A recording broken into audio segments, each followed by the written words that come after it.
What do you say there, people? Welcome back to Orthodox Review, the most uneducated educational program on the internet today. And you know what? I'm kind of proud of that. At any rate, today we're going to be taking a look at some Carpatho-Rusyn goodness with the, I'm going to pronounce this wrong, Chlib Dusi? Please, hit me up in the comments, correct me. And I will say that this video, I'm going to rely very heavily on your feedback to learn more about this, because I can only do so much research, short of flying places and doing things and talking to locals. And since I can barely afford to eat, I won't be going anywhere anytime soon.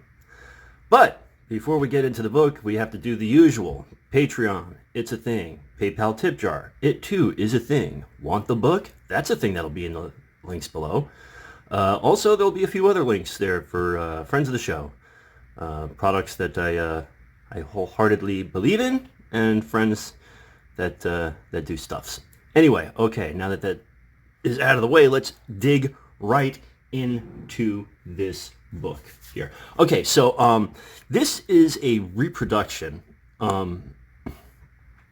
printed by another name I'm going to mispronounce. I'm sorry, Holoviak. Publishing. They're actually a bookstore in Pennsylvania, and so it is an exact reprint. I guess it's like a scan of the book. So this was the first thing that made me ask questions, because apparently in the original book there was no information about publishing or whatnot. So they did a copyright search in 1996 when they started producing, and so there was no renewal found, and so they reprinted. And there they are right there. Anyway, so, and that brings me to my first question. So as far as I can reckon, this book was most likely originally printed sometime between 1937 and 1946, and that's about as much as I know. So hit me up in the comments if you know more. Now let's get into the meat and potatoes. So it is parallel text, English, and you're probably wondering, what is that? Well, for the uninitiated, that is Latinized Slavonic. So what it is it's Slavonic using the Latin alphabet for pronunciation. So this is, at the time, this was the best they could do as far as phonetic translation. So it is a curious kind of amalgamation between Eastern and Western traditions, primarily because the Carpatho-Rusyn community that produced the book was originally under Rome, and then they of course came home to Orthodoxy like good boys and girls. So, but some of the traditions held over.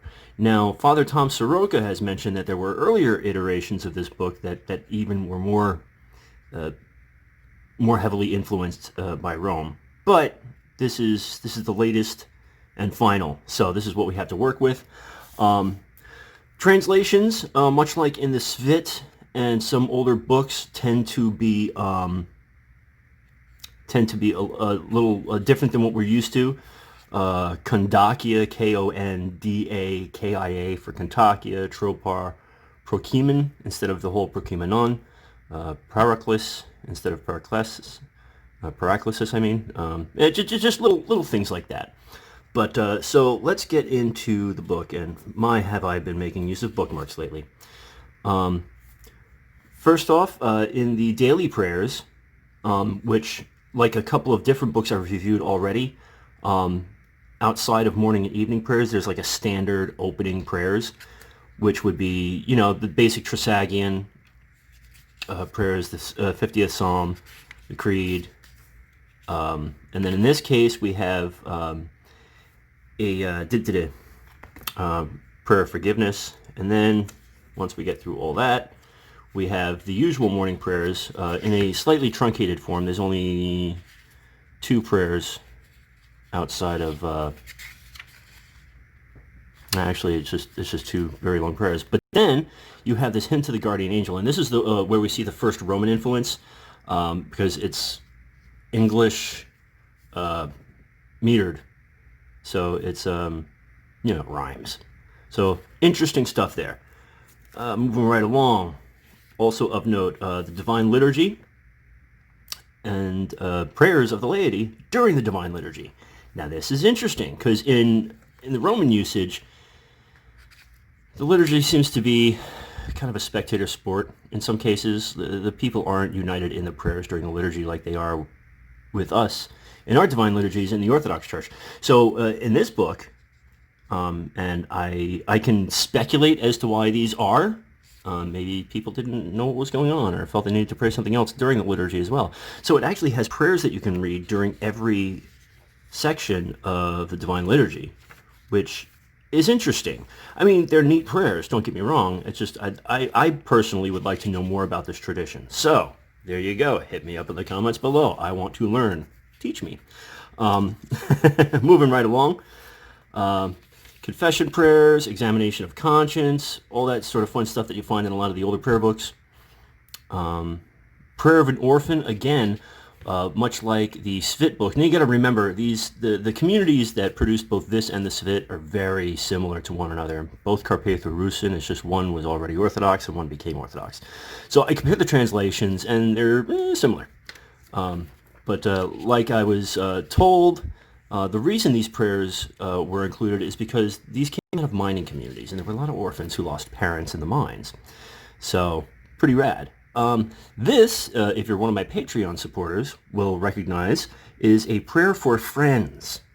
This is the first time I've seen one like this. I'm sure I will come upon more, but it's a lovely little prayer.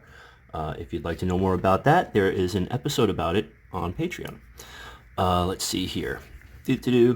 During liturgy, divine liturgies for various intentions. These are not entire liturgies. These are actually Troparian and Katakian for just tons and tons of things. In particular, I marked this one because of coronavirus. This would be in time of devastating epidemic and death. So these are pretty much, you will find similar to in the Great Book of Needs. And the rest of the book is, of course, you got the Divine Liturgy with, I love these. I love this old artwork. I'm not going to lie. I really do. And it's got these little quotes. It's very Roman Catholic in nature in that sense. It does contain a catechesis, just like the Little Red Book or the Ukrainian book. Let's see, I've got a few more notes here that I want to get to, and then I'll get out of your hair.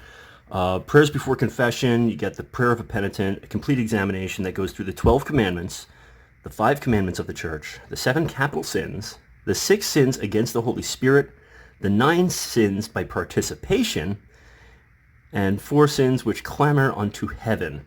And I have that start as page 114, and we're going to go over there now because I don't remember why I starred that page. So let's get... You'd think I would have put a bookmark on the one with the star on it, huh?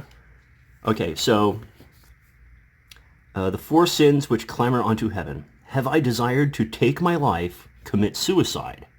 Have I committed filthy things with animals? Have I oppressed the orphans, widows, or the poor? Have I withheld the just wages from the laborer or the servant? Whoo! These are the questions that we really need to ask ourselves. This is heavy stuff. Like, in so many modern prayer books, compared to some of the older ones with things like this in it, you gotta be like, oh, well, it's kind of wishy-washy. But it's, but man, it's so cool to see that. So I do have a couple prayers of note I have listed here. So 140, I think we already did, right? Yeah, so we have the prayer of an orphan, and then page 146. 2, 3, 4, 5. Hey, look, a bookmark. The prayer for the friends, we went over that one. 148 is a Marian prayer. I love Marian prayers. I hope to maybe make a compilation of them someday and self-publish it, just because I love prayers to the Theotokos, and I think other people do too. Obviously, with New Rome Press's book, Mother of the Light, there is a desire. Let's see. So page 208,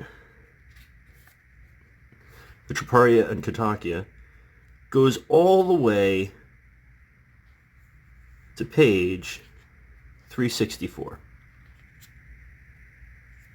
So this chunk of the book right here, this middle chunk, is nothing but Troparia and Catechesis. How rad is that?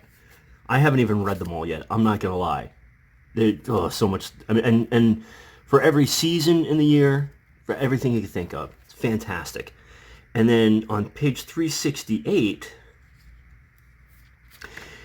you have epistles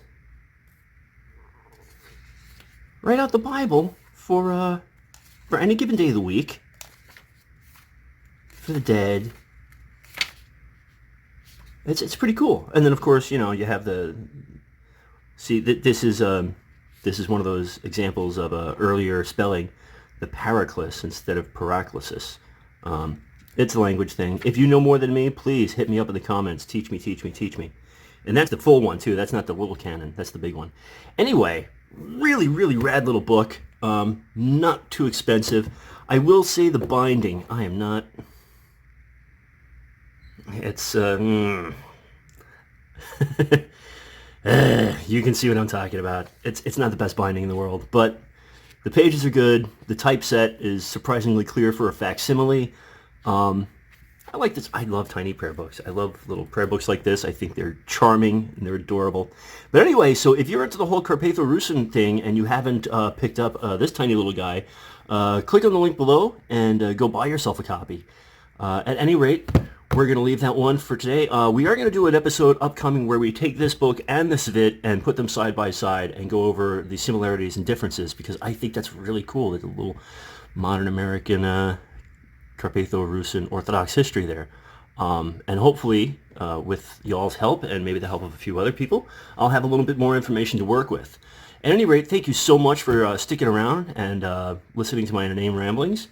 As always, if I have made a mistake or am in error some way, please hit me up and let me know. And because this is not just a learning experience for other people, it's a learning experience for me as well. And that's half the fun, is interacting with y'all. So, that being said, on behalf of Spooky Cat, who's outside enjoying the summer heat, go to church, say your prayers, remember God. I love you all so very much. Christ is... I'm recording this on the day of the Ascension, so that's kind of a thing. Anyway, love y'all. Take care.